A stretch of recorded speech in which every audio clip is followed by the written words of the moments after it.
Hey everybody, it's Aluna Michaels, Esoteric Astrologer, coming at you to talk about December 2018, sorry. Okay, so first things first, everyone always is a little bit anxious about Mercury retrograde, right? Which we shouldn't be. But Mercury will be going direct on the 6th of December, yay.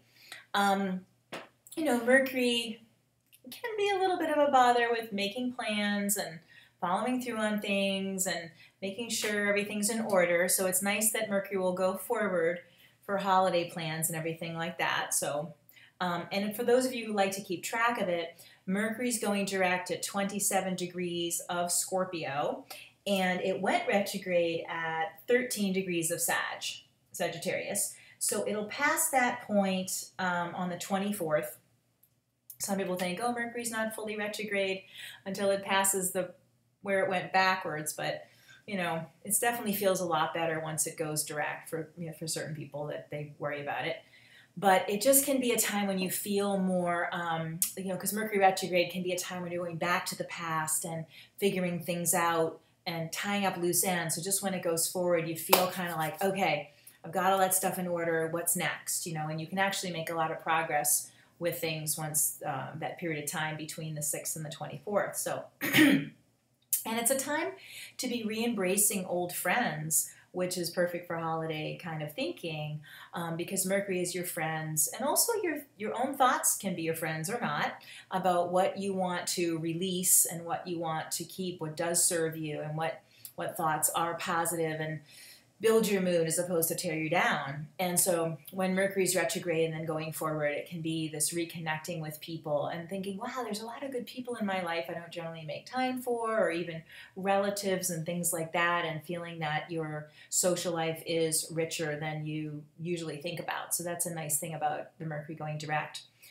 So the new moon this month is interesting, because the new moon's when the sun and the moon are together.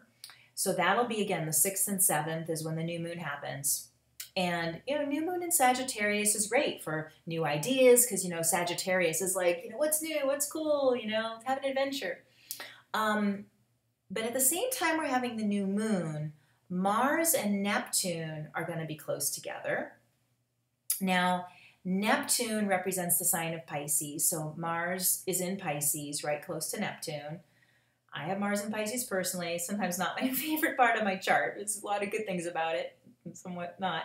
But Mars in Pisces next to Neptune can be a little bit convoluted, because Mars is about, doing something, and Pisces and Neptune are like, what am I doing? So when Mars and Neptune are close together, and especially because Mercury's changing direction right there, so this is, like the 6th and 7th, even if you have a whole lot to do, just knowing that idea that Mercury will go direct, you'll get a lot done. You'll get it done. That it can be a more internal time when Mercury's changing direction, when Mars and Neptune are lined up like that. It can be more of an inner journey and getting off your own case about things, because even just Mars squaring the sun and moon can be a little bit irritating. But it can be about forgiving yourself for what you're irritated about, or forgiving other people for their foibles. They're just human or whatever. Or seeing that they have their own little limitation and they bop up against their own, like a little, little animal in a cage. They just hit their little glass edge of it. And it's like, that's okay. That's where they're at right now. And accepting people with limitations lovingly could be part of that transit, instead of just being irritated with people. And then because that Mercury is going direct, maybe that person finds their way out of the little cage and you go, wow, I didn't even have to get mad at them about that. They found their own way to expand their thinking, come to me, and we move past the problem or whatever. So it's almost like what you might feel stressed about becomes a non-issue anyway. So just trying to stress about it. So doing more meditation, more yoga during that time, gentle kind of practices, qigong, taking walks if you don't live where it's freezing cold, and just having that inner journey. Because Mars being direction and Neptune being inward and Pisces being inward could be a nice way to just do that for a few days and then kind of pick up and go and do what you need to do for the holiday stuff, after that, which would be like, 8th, 9th, 10th, whatever. What's kind of really great is that between like the 16th and 22nd of the month, there's a lot of planets working in really nifty ways together. One of them is Mercury close to Jupiter. So Mercury, again, being in Sagittarius as it's going forward out of Scorpio back into Sag. So Mercury's the communication planet, and Jupiter is abundance and fun and play. So it can be very social, a lot of positive ideas, again, having fun with friends, and even people like, again, say you're having an office party or just a neighborhood thing, or go to this thing, and it's like, wow, this is fun, and I like these people, like seeing people out of their role, whether they're your family member or work person. It's like, this is a cool person, or this person has a lot to offer, or we have things in common we didn't know. So Jupiter and Mercury working together brings that good feeling, kind of a humanistic good feeling. And it can also just be buzzing around and doing stuff, and things seem to flow, and again, getting a lot done, and feeling just kind of upbeat in general. Then also Saturn, we'll say Venus, which is a planet of money and relationships and things. Venus sextile, which is a good angle. Venus sextiling Saturn. So this can be a few good things. Sextiles are positive angles. Saturn is a little bit cautious. So having Venus sextile Saturn, that can be good for spending, not overspending. Because sometimes Mercury, Jupiter is like, okay, and that Venus Saturn's like, well, I don't know if I need to do that, or is that the wisest thing? So you kind of have a checks and balances there. But Venus Saturn can also be forging deeper friendships, reconnecting again with people that are important in your life, healing things with relationships, or feeling like we're actually enjoying ourselves through the holidays, not just like frantic. A lot of people get Christmas bonuses or holiday bonuses and things like that. So Venus and Saturn, that can also be a good time to be planning things financially for yourself. Or seeing, like, if you have a spiritual practice about tithing or prosperity consciousness, like, wow, I'm really grateful for my finances and feeling blessed, so that can be something too with Venus and Saturn. Also Mars and Pisces, again, moving away from Neptune. Sorry, I don't know what's going on in my throat. I'm just taking more water. Okay, so Mars is going to be making a sextile to Pluto. And actually, Pluto is like Mars's big brother. So the sextile being an easy flow of energy, that Mars working with Pluto, that's why I think if you've been like stressed with that new moon and the Mars-Neptune conjunction, then when Mars is with Pluto, it's like, oh, wait, I get it. Or, things are smoother than I thought.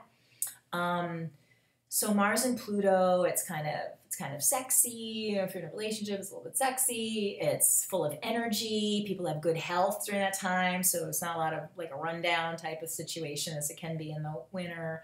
And people feel like, even if it's dark and cold, like I want to go out and I want to have fun and feeling enthusiastic, So it's a fun week there right before the holidays really start coming in.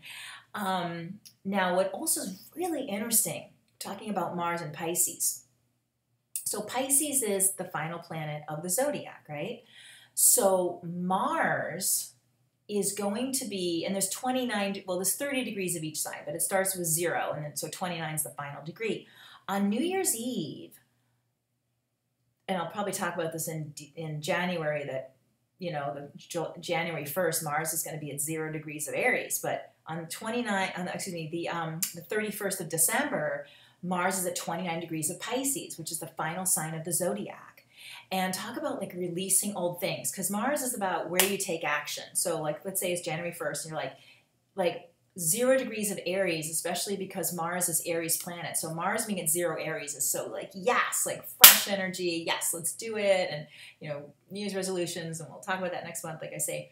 But 29 degrees of Pisces can really be about really letting go of the old pattern, letting go of old anger, of old resentments, of old disappointments, of feeling grateful for what you have accomplished, because Mars is about accomplishments, not just anger and frustrations and stuff.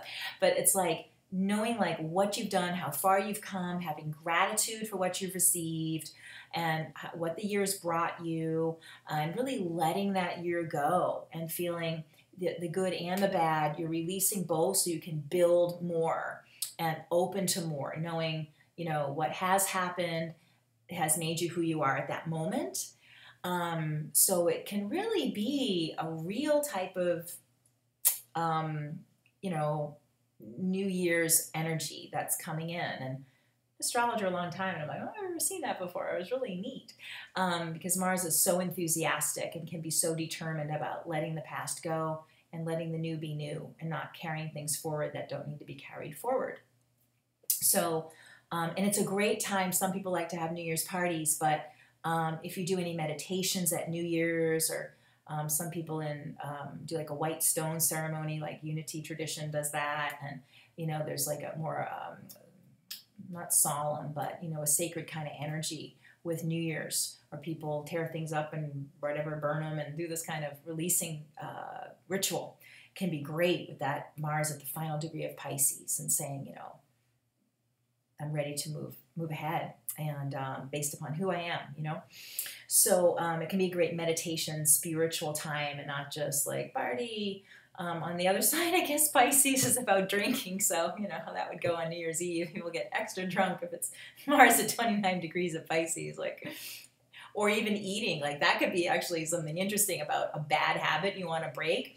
People could go so far over the top. Like if you want to, you know, not eat sugar in January, you could get so over the top with the addictive kind of component, which could be the bad part of Pisces to the final degree of Mars, is like, wow, you know, I'm eating so much, or I'm being this bad way, and I'm going to be good tomorrow, and watching out for that extreme. So we want to do the positive, letting go and moving ahead, as opposed to overindulgence of, you know, making yourself not enjoy New Year's because of that part of Pisces that goes over the top with addiction. So not needing to bludgeon yourself with whatever you're going to let go of, okay?